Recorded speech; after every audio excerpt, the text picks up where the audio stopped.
Bonsoir Cécile, on va faire avec Bonsoir, vous un point détaillé sur toutes ces frappes qui ont touché l'Iran depuis samedi. Les Américains et les Israéliens se sont d'abord attaqués au lieu de pouvoir politique. Et le premier, c'était évidemment samedi, le fameux complexe gouvernemental à Téhéran, où se tenait une réunion avec plusieurs responsables du régime et dans lequel Ali Khamenei a été tué. Ce quartier général élargi, que l'on peut également voir juste ici, a de nouveau été touché ce lundi. C'est en tout cas ce que nous dit Tsahal, l'armée israélienne. L'endroit abrite notamment le lieu de réunion de l'instance suprême du régime chargé des décisions en matière de sécurité, ainsi que l'Institut de formation des officiers militaires iraniens. Israël précise que ce sont des sites extrêmement protégés qui s'étendent sur plusieurs rues du centre de Téhéran.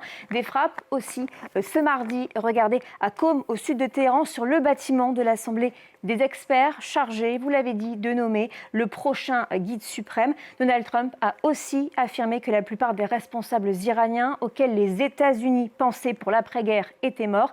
La tête de la pieuvre coupée, les Américains et les Israéliens s'attaquent maintenant à ces tentacules. Et première tentacule, le corps des gardiens de la Révolution.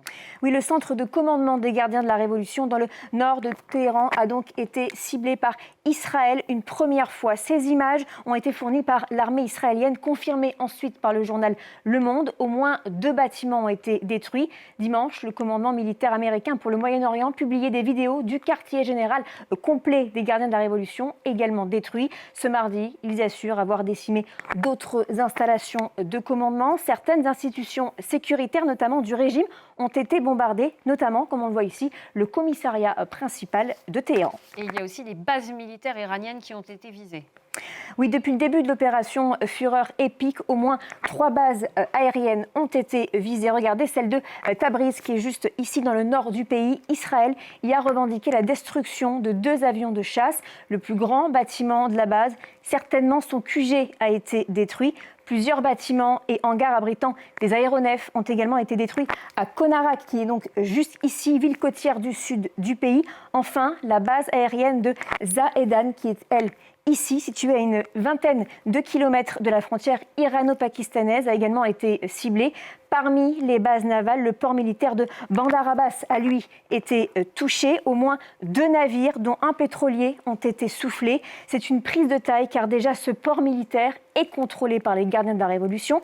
Et puis, il est aussi situé sur le détroit d'Ormuz, où passe 1/5 du pétrole mondial.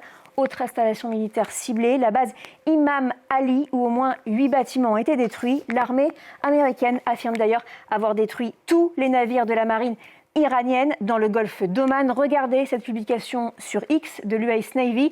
Le régime iranien avait encore 11 navires dans le golfe d'Oman. Aujourd'hui, il n'y en a plus aucun. Les sites iraniens de lancement de missiles sont aussi dans le viseur des Israéliens et des Américains.